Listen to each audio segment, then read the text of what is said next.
Hi, welcome back to the Gapster channel. I'm Gabby and this is the Engwe LT20 version 2.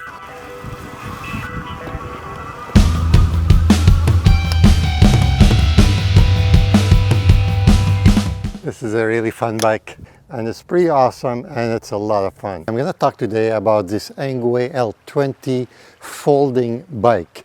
Yes, this thing folds and quite compactly, so you can actually use it in a much more different variety of ways compared to your traditional bike. So you can take it with you in the car, so you don't have to get that bike rack behind you and all that kind of stuff. We'll talk about all this later.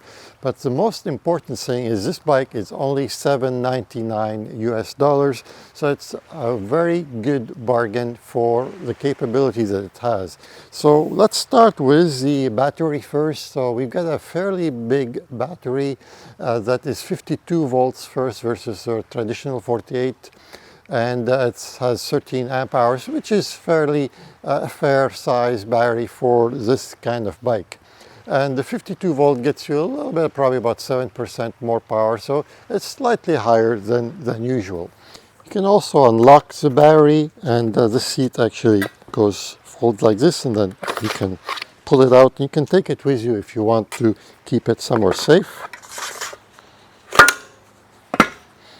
It's got some really great motor on it. It has 750 watts. It has a peak power of 1100. So this thing can really pick up and go. And I did notice that when I basically pushed it, you just could feel that little good jolt going on.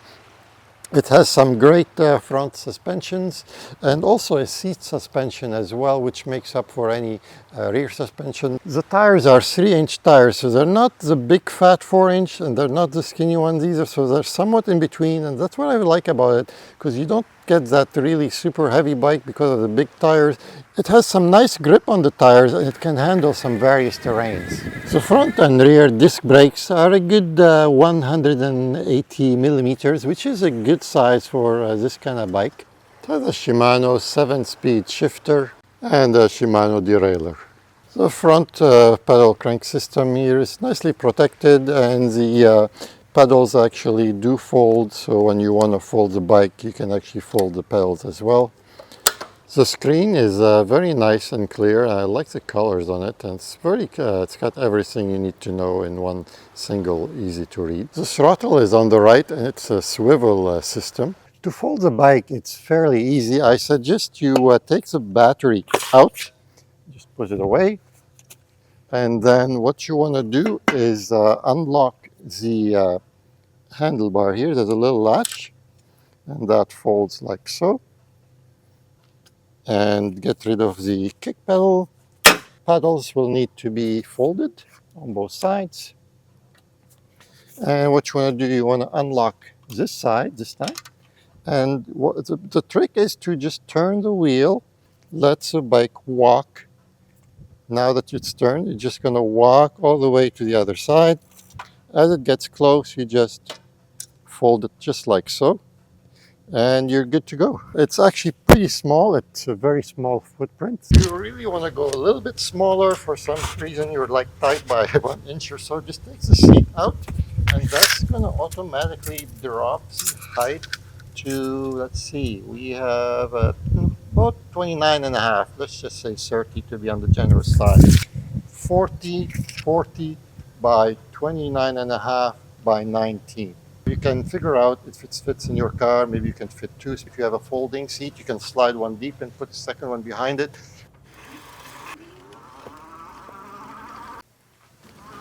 I was very surprised how well it handled on sand. It was really nice and it felt really good, and I'd never thought like I was sinking in.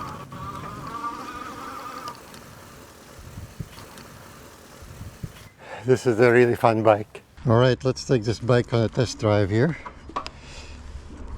So first thing, let's put it on level 0 and see how it actually handles. It's always nice to know if it you can use it in case your battery dies or something happens. And this bike handles nicely. It still pedals beautifully. I'm actually on the highest gears, which is the hardest, so I'm still doing all right, considering I'm going slightly uphill here.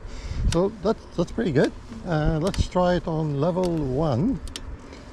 So level 1, you don't feel a big difference. You don't hear it. It's just a very subtle help, not a lot.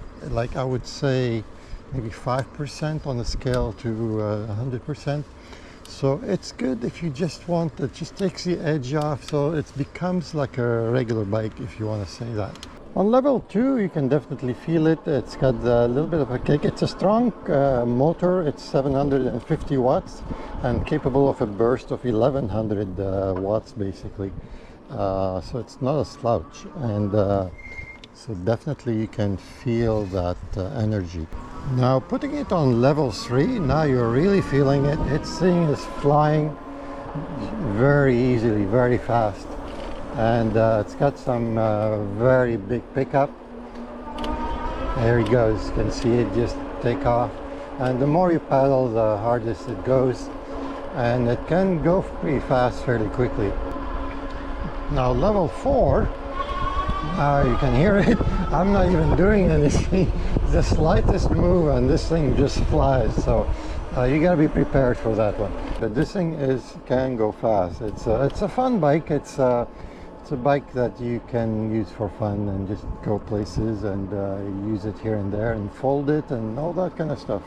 Next thing, I'm going to see how fast, how quickly can this thing picks up, but just on throttle only, from 0 to 20 miles. The maximum legal limit here is 20 miles, so that will max out at that limit, which is 32 kilometers. This one is in miles. So I'm going to press start. There'll be a couple second delay and we'll minus those at the end. Okay, here it goes.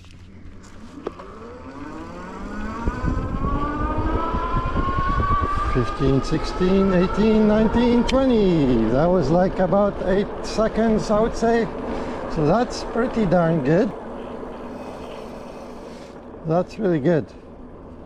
Next thing, I'm gonna try the trail here, see how that goes. I think this bike should handle pretty well. It's got some really nice tires for that, so let's give it a try.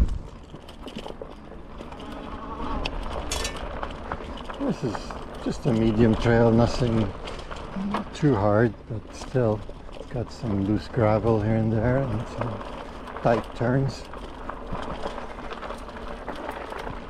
That's pretty darn good. Yeah, it handles really well actually. I like it's kind of easy on the bumps. The suspensions on it are not too bad actually. They seem pretty good.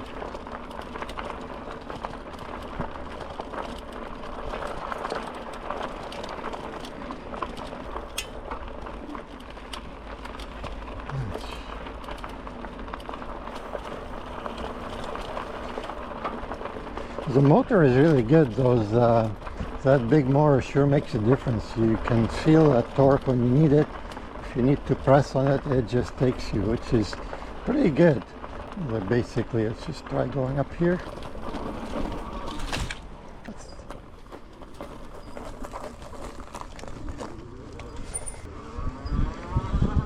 And there we go. Back on the road again. So to summarize the road and trail test, I would say the bike handles pretty nicely. It's got some nice torque when you need it, and it's fairly responsive, and it handles the trails really nicely. Also, it handles the sand very nicely, which is even more important. So those tires I like the size of them. They're just not super, wide, 4-inch, and not super small, so they're kind of nice. You can actually use it quite a bit for everything. The most exciting thing about this bike is that it folds, and this opens up a whole different world of opportunities to put it in the car and take it places, take it camping, take it and explore different places, not having to have a big rack behind you trailing around.